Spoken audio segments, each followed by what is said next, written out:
বাড়ি আসো। ও হারাধন কাকু, বলছি বাড়ি আসো। ও হারাধন কাকু।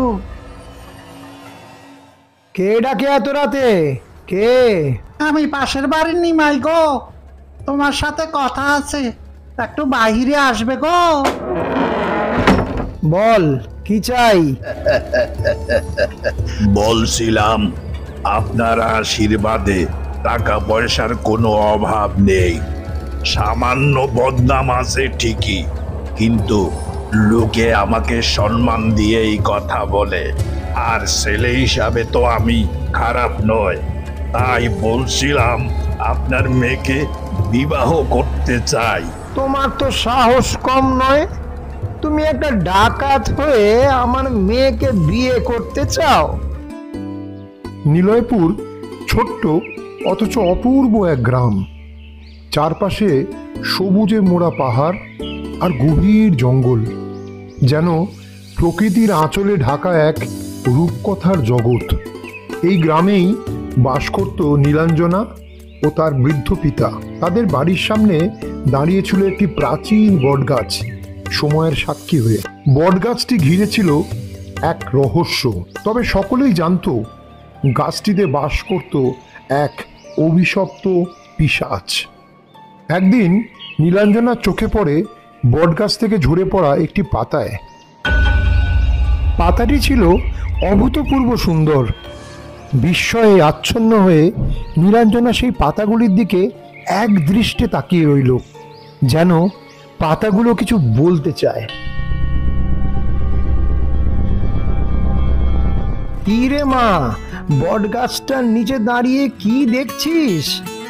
অনেকক্ষণ তোর অপেক্ষায় ঘরে বসেছিলাম, সারাদিন থাকিস কোথায়? দেখো না বাবা, গাছ থেকে কত সুন্দর পাতা ঝরে পড়ছে। সেদিন সজল কাকু বলছিল গাছটা বিক্রি করে দিতে, অনেক টাকা নাকি পাওয়া যাবে। আমাকেও অনেকবার বলেছে, কিন্তু এই বট গাছটা আমাদের পূর্বপুরুষদের সময় থেকেই রয়েছে। এটা উনাদের স্মৃতি। গাছটা আমরা কাটবো না, বিক্রিও করব না। আমারও তাই ইচ্ছে। এটা আমাদের বাড়ির গাছ, কার কি যায় আসে? তুমি হাত মুখ ধুয়ে নাও, আমি তোমাকে খাবার দিচ্ছি। পিশাচটি নীলাঞ্জনাদের কথোপকথন শুনে একরকম সন্তুষ্টি অনুভব করে। মানুষের সঙ্গে পিশাচের সম্পর্ক কখনোই গড়ে উঠতে পারে না, তবুও এতে তার কোনো ক্ষোভ নেই। পিশাচ মনে মনে ঠিক করে রেখেছে, যেদিন অভিশাপ থেকে মুক্তি পাবে সেদিন নীলাঞ্জনার কাছে এসে কৃতজ্ঞতা জানাবে। বাবা, আজ তুমি পাশের গ্রামে গিয়েছিলে? তা গিয়েছিলাম বই কি, ভালো ছেলে, ধানি জমি আছে, ওদের সারা বছর ফসল ফলে। তবে কি জানিস, নগদ টাকা দিতে হবে। আমি ভাবছি পিছনের জমিটা বিক্রি করে দেব। জমি বিক্রি করে দিলে সংসার চলবে কি করে? তার চাইতে তুমি মানা করে দাও। গ্রামের সমাজ নানা কথা বলবে, তার উপর দিনকাল যা পড়েছে, আমি আর কয়দিন, তোর বিয়ে হয়ে গেলে আমি নিশ্চিন্তে মরতে পারবো। গভীর এক রাতে পিশাচ নীরবে নীলাঞ্জনার ঘরে চলে যায়। সে চুপচাপ অদৃশ্য শরীরে নীলাঞ্জনার ঘুমন্ত মুখের দিকে তাকিয়ে থাকে। ভালো মন্দ, সুখ দুঃখ সবকিছু তাদের জীবনের অংশ। এই রঙিন জগৎ, এই ক্ষণস্থায়ী রূপ, সব যেন সৃষ্টিকর্তার নিখুঁত সৃষ্টিকর্ম। অদৃশ্য শরীরে পিশাচ বারবার চেষ্টা করেও নীলাঞ্জনাকে ছুঁতে পারল না।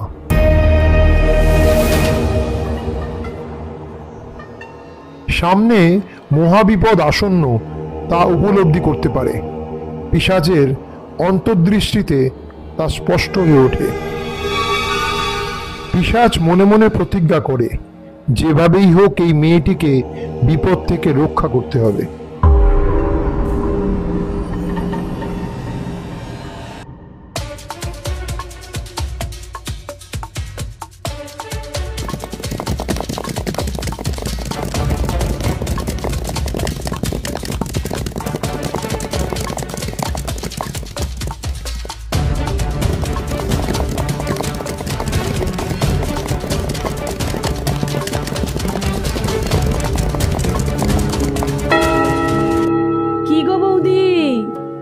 রাস্তায় দাঁড়িয়ে কার অপেক্ষা করছো?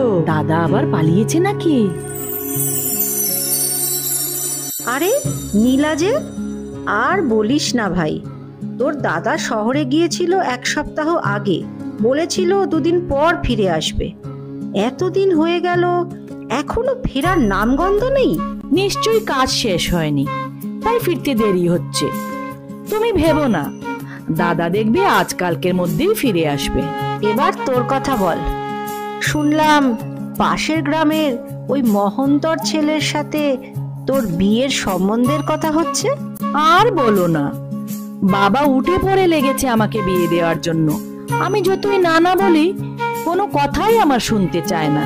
মেয়ে বড় হলে মা বাবার চিন্তা বেড়ে যায়।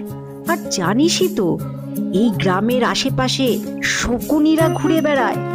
যত তাড়াতাড়ি তোর বিয়েটা হয়ে যায় ততই মঙ্গল। এই অধীর, ওই সুন্দরী মেয়েটা কার রে? আগে তো কোনোদিন দেখিনি। মনে হয় এই গ্রামে নতুন এসেছে। তুই চিনিস ওকে?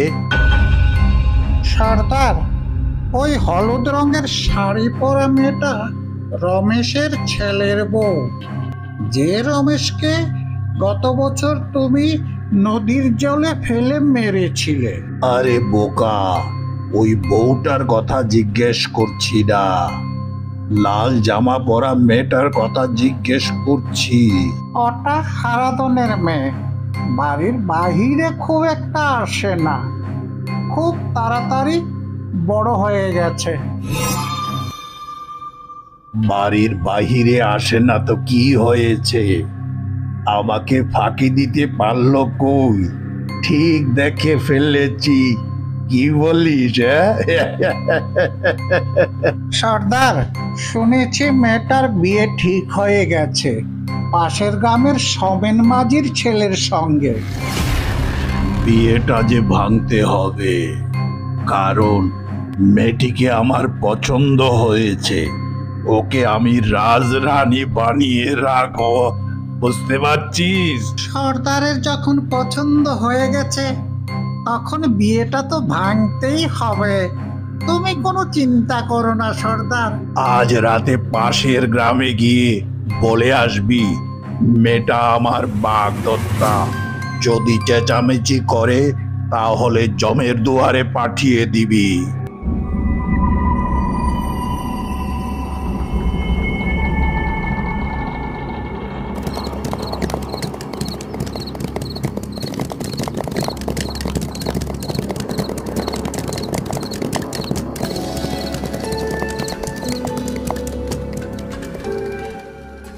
তুই পাশের বাড়ির লোক আছিস বলে তোকে নিয়ে এলাম। এখন যা, হারাদনকে গিয়ে বলবি বিশেষ কথা আছে, বাড়ির বাইরে যেন আসে, তারপর আমি দেখে নেব। হারাদন কাকু, বাড়ি আসো। ও হারাদন কাকু, বলছি বাড়ি আসো।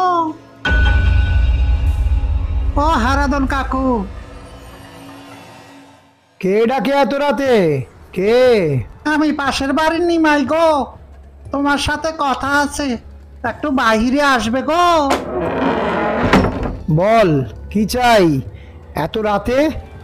তুই আবার কাকে সঙ্গে নিয়ে এসেছিস? এই যে হারাদন কাকা, বিশেষ কথা আছে বলেই এত রাতে আসতে হলো, না হলে আমি কি আপনাকে বিরক্ত করতে পারি? আপনি হলেন গুরুজন। কি কথা বলতে চাও তাড়াতাড়ি বলে ফেলো, আমার আবার শরীরটা ভালো নেই। বলছিলাম আপনার আশীর্বাদে টাকা পয়সার কোনো অভাব নেই।